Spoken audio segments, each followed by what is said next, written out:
ನಮಸ್ಕಾರ ಸ್ನೇಹಿತರೆ.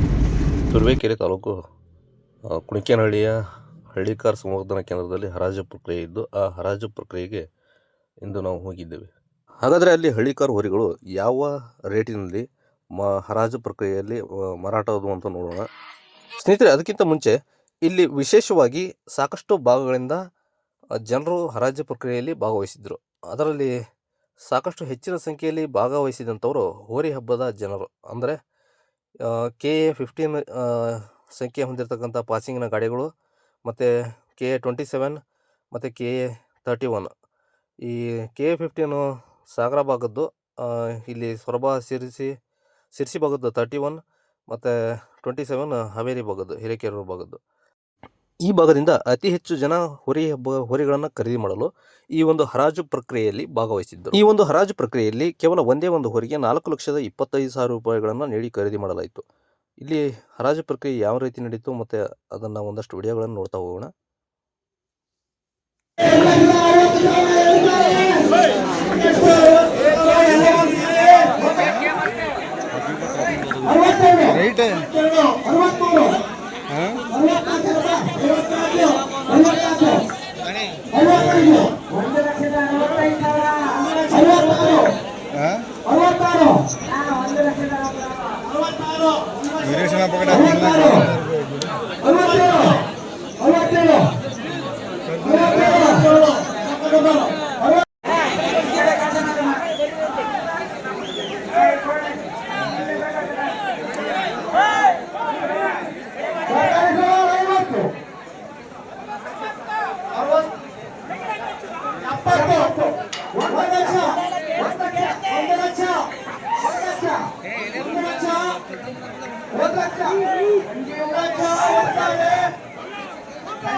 ಕಾಲ ಒಂದು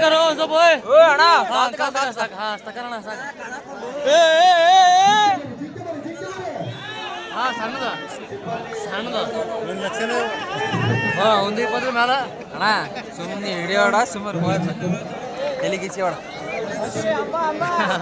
ಅವು ಖರ್ಚು ಮಾಡಿ ಮತ್ತೆ ಹಬ್ಬ ಮಾಡಕ್ಕೆ. ಸ್ನೇಹಿತರೆ, ಇಲ್ಲಿ ದೃಶ್ಯದಲ್ಲಿ ನೋಡ್ತಾ ಇರತಕ್ಕಂಥ ಹೋರಿಗಳು ಹರಾಜು ಪ್ರಕ್ರಿಯೆಯಲ್ಲಿ ಹರಾಜಿನಲ್ಲಿ ಹಿಡಿದುಕೊಂಡಿರತಕ್ಕಂಥ ಹೋರಿಗಳು. ಈ ಹೋರಿಗಳನ್ನು ಒಂದು ಸಪ್ರೇಟ್ ಆದಂಥ ದೊಡ್ಡಿಯಲ್ಲಿ ಕೂಡ ಹಾಕಿ ನಂತರ ಆ ನಂಬರಿನ ಹೋರಿಗಳನ್ನು ಹಿಡಿದಿರುವಂಥ ಮಾಲೀಕರಿಗೆ ಅದೇ ಹೋರಿಗಳನ್ನು ಮೂಗುದಾರವನ್ನು ಹಾಕಿ ಮಾರನೇ ದಿನ ತಿರುಗಿನ ಒಂದು ದಿನ ಬಿಟ್ಟು ಅವನುಗಳನ್ನು ಈ ಹೋರಿ ಮಾಲೀಕರಿಗೆ ನೀಡುತ್ತಾರೆ. ಸ್ನೇಹಿತರೆ, ಇಲ್ಲಿ ಒಂದಷ್ಟು ಹೋರಿಗಳು ಬೇರೆಯಿಂದ ಒಂದು ದೊಡ್ಡಿಯಿಂದ ಬಂದಿರತಕ್ಕಂಥ ಹೋರಿಗಳು ಇದ್ದವು. ಹಾಗೆ ಈ ಕುಣಿಕೇನಹಳ್ಳಿಯ ದೊಡ್ಡಿಯಿಂದ ಇರತಕ್ಕಂಥ ಹೋರಿಗಳು ಇದ್ದವು. ಒಟ್ಟಾರೆಯಾಗಿ ಹೇಳ್ಬೇಕಂತಂದರೆ ಇಲ್ಲಿ ಸಾಕಷ್ಟು ಹೋರಿಗಳು ಹಬ್ಬಕ್ಕೆ ನಡೆಯದೇ ಇರತಕ್ಕಂಥ ಸ್ಥಿತಿಯಲ್ಲಿ ಇದ್ದವು. ಕೆಲವು ಹಬ್ಬಕ್ಕೆ ನಡೀತಕ್ಕಂಥ ಹೋರಿಗಳು ಇದ್ದವು. ಆದರೆ ಇಲ್ಲಿ ಓವರಾಲ್ ಆಗಿ ದೊಡ್ಡ ಮೊತ್ತದಲ್ಲಿ ಹರಾಜು ನಡೀತಾ ಇತ್ತು. ಹಾಗಾಗಿ ಸಾಕಷ್ಟು ಜನ ಹರಾಜು ಪ್ರಕ್ರಿಯೆಯಿಂದ ಸ್ವಲ್ಪ ದೂರ ಸರಿದ್ರು. ಯಾಕಂದರೆ ಮಾರ್ಕೆಟಿನಲ್ಲಿರ್ತಕ್ಕಂಥ ಬೆಲೆಗೂ ಮತ್ತು ಹೋರಿಗಳಿಗೆ ನೀಡಬೇಕಾದಂಥ ಹರಾಜಿನಲ್ಲಿ ನೀಡಬೇಕಾದಂಥ ಬೆಲೆಗೂ ಭಾಳ ಅಂತರವಿತ್ತು. ಇಲ್ಲಿ ಸಾಮಾನ್ಯ 1-2 ಜೊತೆ ಹೋರಿಗಳು 1 ಲಕ್ಷದ ಒಳಗಡೆ ಹರಾಜಾದರೆ ಅದರ ನಂತರ ಇರ್ತಕ್ಕಂಥವು ಯಾವುವು ಸಹ ಸಣ್ಣ ಕರುಗಳು ಸಹ 1 ಲಕ್ಷದ ಒಳಗಡೆ ಹರಾಜಾಗಿಲ್ಲ. 1,35,000 ಮಿನಿಮಮ್ ಹರಾಜು ನಡೀತಾ ಹೋಗ್ತು. ಹಾಗೆ ಇವುಗಳನ್ನು ಜೋಡಿಯನ್ನು ಸಹ 2 ಜೋಡಿಗಳನ್ನು ಮಾಡಿದರು. ಯಾವ ಥರ ಮಾಡಿದ್ರು ಅಂತಂದು ಒಂದಷ್ಟು ಈ ಸ್ವಲ್ಪ ಸಮಯದ ನಂತರ ನೋಡೋಣ. ಯಾವ ಥರ ಅವು ಒಂದು ಹೋರಿ ಇನ್ನೊಂದು ಹೋರಿ ಯಾವ ಥರ ಜೋಡಿ ಮಾಡ್ತಾ ಹೋದ್ರು ಮತ್ತು ವಯಸ್ಸಿನ ಆಧಾರದ ಮೇಲೆ ಮತ್ತು ಆಕೃತಿಯ ಆಧಾರದ ಮೇಲೆ ಅವು ಯಾವ ಥರ ದೇಹಚರ್ಯವನ್ನು ಹೊಂದಿದ್ವು ಆ ಥರದ ಆಧಾರದ ಮೇಲೆ ಮತ್ತು ಅವುಗಳ ವಯಸ್ಸಿನ ಆಧಾರದ ಮೇಲೆ ಅವುಗಳನ್ನು ಜೋಡಿ ಮಾಡ್ತಾ ಹೋದರು. ಆ ಒಂದು ಭಾಗ ಸಪ್ರೇಟ್ ಆಗಿತ್ತು. ಆ ಭಾಗಕ್ಕೆ ಈ ನಂತರ ವಿಸಿಟ್ ಮಾಡೋಣ. ಅಲ್ಲಿ ಯಾವ ಥರ ಇತ್ತು ಅಂತ ಅಲ್ಲಿ ನೋಡೋಣ. ಇವು ಹರಾಜಾಗಿರ್ತಕ್ಕಂಥ ಹೋರಿಗಳು. ಹರಾಜಾದ ನಂತರ ಇವನು ಸಪ್ರೇಟ್ ಆದಂಥ ದೊಡ್ಡಿಲಿ ಕೂಡಿದ್ರು. ಹರಾಜಿಗೆ ಬರ್ತಕ್ಕಂಥ ಹೋರಿಗಳನ್ನು ಯಾವ ಥರ ಜೋಡಿ ಮಾಡಿದರು ಅಂತಂದು ಈಗ ನಂತರ ನೋಡ್ಕೊಂಡು ಹೋಗೋಣ. ಇಲ್ಲೇನು ದೃಶ್ಯದಲ್ಲಿ ನೋಡ್ತಾ ಇದ್ದಿಲ್ಲ, ಈ ಕಾಲಮ್ನ ಒಳಗಡೆ ಅಂದರೆ ಈ ಕಂಬಿ ಒಳಗಡೆ ಒಂದೇ ರೀತಿಯ ಹೊರೆಗಳನ್ನು ಮತ್ತು ವಯಸ್ಸಿನ ಆಧಾರದ ಮೇಲೆ ಅವುಗಳಿಗೆ ನಂಬರ್ ಹಾಕಿರ್ತಾರಲ್ಲ ಅದರ ಆಧಾರದ ಮೇಲೆ ಒಂದೊಂದೇ ಹೊರೆಗಳನ್ನು ಹಿಡ್ಕೊಂಡು ಕೂಡ್ತಾರೆ. ಕೂಡಿದಂಥ ಹೊರೆಯ ರೀತಿಯಲ್ಲೇ ಇನ್ನೊಂದು ರೀತಿಯ ಹೊರೆನ ಆಕಾರದಲ್ಲಿ ಯಾವ ಥರ ಇರ್ತೈತೆ ಅದೇ ಹೊರಿನ ಇನ್ನೊಂದು ತಂದು ಕೂಡ್ತಾರೆ. ಒಂದು ಸ್ಟ್ರಾಂಗ್ ಆಗಿರ್ತಕ್ಕಂಥ ಹೊರಿನ, ಒಂದು ಸ್ವಲ್ಪ ಎಡ ಇರ್ತಕ್ಕಂಥ ಹೊರಿನ ಅಂದರೆ ಸ್ವಲ್ಪ ವೀಕ್ ಇರ್ತಕ್ಕಂಥ ಹೊರಿನ ಜೋಡಿ ಮಾಡ್ತಾರೆ. ಜೋಡಿ ಮಾಡ್ತಕ್ಕಂಥ ಸಂದರ್ಭದಲ್ಲಿ ಎರಡೂ ಸ್ಟ್ರಾಂಗ್ ಇರ್ತಕ್ಕಂಥವ್ನು ಮಾಡಲ್ಲ. ಯಾಕಂದರೆ ಅವುಗಳಿಗೆ ಉತ್ತಮವಾದ ಬೆಲೆ ಸಿಗಬೇಕು ಮತ್ತು ಅವುಗಳ ಸ್ಥಿತಿಗತಿಗಳು ಚೆನ್ನಾಗಿರ್ಬೇಕಪ್ಪ ಅಂತಂದರೆ ಒಂದು ಬಲ ಇರಬೇಕು, ಒಂದು ಎಡ ಇರಬೇಕು. ಅಂದರೆ ಒಂದು ಸ್ಟ್ರಾಂಗ್ ಆಗಿರ್ಬೇಕು, ಒಂದು ಸ್ವಲ್ಪ ವೀಕ್ ಇದ್ರೂ ನಡೀತೈತಿ. ಆ ಥರ ಹೊರಿಗಳು ಜೊತೆ ಮಾಡ್ತಾರೆ. ನೀವು ದೃಶ್ಯದಲ್ಲಿ ನೋಡ್ತಾ ಇರ್ಬೋದು, ಈ ಒಂದು ಹೋರಿ ಕೂಡಿದ್ರಲ್ಲ ಅದೇ ಥರದ ಹೋರಿನ ಮತ್ತೊಂದು ಅದೇ ವಯಸ್ಸಿನ ಹೊರಿನ ಮತ್ತು ಅದೇ ಮೈಮಾಟವನ್ನು ಹೊಂದಿರತಕ್ಕಂಥ, ಉದಾಹರಣೆ ಒಂದು ಕೊಂಬು ಡೊಂಕಿ ಇತ್ತಪ್ಪ ಅಂದ್ರೆ ಅದೇ ಥರ ಹೊರಿನೇ ಡೊಂಕಿ ಇರ್ತಕ್ಕಂಥ ಕೊಂಬು ಹೊರಿನೇ ಜೊತೆ ಮಾಡ್ತಾರೆ. ಮತ್ತು ಅದು ಕೊಂಬು ಡೊಂಕಿದ್ರೂ ಸಹ ಅದೇ ವಯಸ್ಸಿನ ಹೊರೆ ಆಗಿರ್ಬೇಕು. ಅದು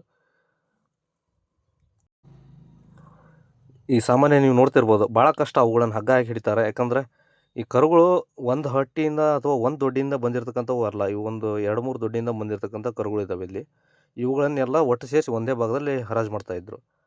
ಸುಮಾರು 30 ಜೊತೆ ಕರುಗಳಿದ್ವು ಅಂತ ಅನ್ಕೊಳ್ತೇವೆ. ಅಂದರೆ 60 ಚಿಡ ಕರುಗಳು. ಸದ್ಯ ಈ ದೃಶ್ಯದಲ್ಲಿ ನೋಡ್ತಾ ಇರ್ಬೋದು, ಒಂದು ಹೋರಿ ಸ್ವಲ್ಪ ಬಲ ಇದೆ, ಚೆನ್ನಾಗಿದೆ, ಸ್ಟ್ರಾಂಗ್ ಆಗಿದೆ, ಮತ್ತು ಸ್ವಲ್ಪ ವೀಕ್ ಆಗಿದೆ ಇನ್ನೊಂದು. ಆದರೆ ವಯಸ್ಸಿನ ಅಂತರ ಮತ್ತು ಮುಖಲಕ್ಷಣ ಅದೇ ಥರ ಇರೋ ಕಾರಣಕ್ಕೆ ಅವೆರಡು ಜೋಡಿ ಮಾಡಿದರು. ಇದೇ ಥರ ಜೋಡಿ ಮಾಡ್ತಕ್ಕಂಥ ಸಂದರ್ಭದಲ್ಲಿ ವೀಕ್ ಇರ್ತಕ್ಕಂಥ ಹೋರಿಗಳಿಗೂ ಒಂದು ಒಳ್ಳೆಯ ಮಾರುಕಟ್ಟೆ ನಿರ್ಮಿಸಿ ಮತ್ತು ಸ್ಟ್ರಾಂಗ್ ಇರ್ತಕ್ಕಂಥ ಹೋರಿಗೂ ಒಂದು ಒಳ್ಳೆಯ ಮಾರುಕಟ್ಟೆ ನಿರ್ಮಿಸಿ ಕೊಡೋ ಉದ್ದೇಶಕ್ಕಾಗಿ ಈ ಥರ ಒಂದು ಜೋಡಿಯನ್ನು ಮಾಡ್ತಾರೆ. ಜೋಡಿ ಮತ್ತು ಮಾಡೋ ಸಂದರ್ಭದಲ್ಲಿ ಸಾಕಷ್ಟು ವಿಚಾರಗಳನ್ನು ಗಮನಿಸಿ ಜೋಡಿ ಮಾಡ್ತಾರೆ. ಇಲ್ಲಿಂದ ನಂತರ ಮುಂದೆ ಹೋದ ನಂತರ ಆಕಳುಗಳು ಇರ್ತಕ್ಕಂಥ ದೊಡ್ಡಿಯನ್ನು ಪ್ರವೇಶ ಮಾಡಿ ಅಲ್ಲಿ ಯಾವ ಥರ ಆಕಳುಗಳಿದ್ವು ಅಂತ ನೋಡ್ತಾ ಹೋಗ್ತೀವಿ. ಅಲ್ಲಿ ಆಕಳುಗಳ ನಿರ್ವಹಣೆಯನ್ನು ಯಾವ ಥರ ಮಾಡ್ತಾಯಿದ್ರು, ಯಾವ ಥರ ಆಕಳುಗಳಿದ್ವು ಅಂತಂದು ಈಗ ನೆಕ್ಸ್ಟ್ ನೋಡ್ತಾ ಹೋಗೋಣ.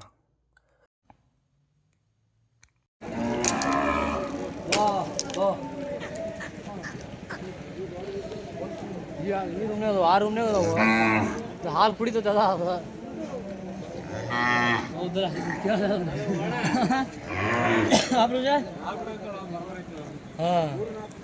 ಇಷ್ಟು ಹಾಲು ಈಗ ಆಯ್ತು ಒಂದೇ ಅವ್ರ ಅಯ್ಯಯ್ಯೋ ತೊಳ್ಬಿಡ್ತಾ ಹಾಕ್ಯಾನ ಇಲ್ಲಪ್ಪ ಭಾರಿ ಕಾಡಿರ್ತಾವಲ್ಲವ ನೀವು ಸೇ ತರ್ತ ನೋಡೋದು ಇಂಥ ಮುಗ್ದಾರ ಹಾಕಿರಿ ಹಾಕಿ ತಾಂಬಂದ್ರಲ್ರಿ, ತಾಂಬಂದು ಅಲ್ಲಿ ಶೆಡ್ ಒಳಗ್ ಬಿಟ್ಟು ಈಟಿ ಬಂದಾಗ ಇಲ್ಲಿ ಬಿಡ್ತಾವ್ರಂತೆ. ಈಟಿ ಬಂದಾಗ ಈಟಿ ಕೊಡ್ಸಿ ಅದನ್ನೇ ಕೇಳ್ದೆ. ಹೌದ್ರಾ? ಇಲ್ಲಿ ಹಳ್ಳಿ ಮೇಲೆ ಹಳ್ಳಿ ಮೇಲೆ ಈ ರೈತರ ತಾಂಬಂದ್ರದು ಇವು ಹಾಂ ಏನು ಹಳ್ಳಿಕಾರ ಅಷ್ಟೇ ಅಂದ್ರೆ ಚೆನ್ನಾಗಿ ಬರ್ಲಿ ಕರುಗಳು ಅಂತ ಚೆನ್ನಾಗಿ ಬರ್ಲಿ ಅಂತ ಆಮೇಲೆ ಹಳ್ಳಿಕಾರ ಪ್ಯಾಚಿಂಗ್ ಹೆಚ್ಚಿದ್ದಾವ ತಾಂಬಂದಾರೆ ಸೆಲೆಕ್ಷನ್ ಬರಪ್ಪ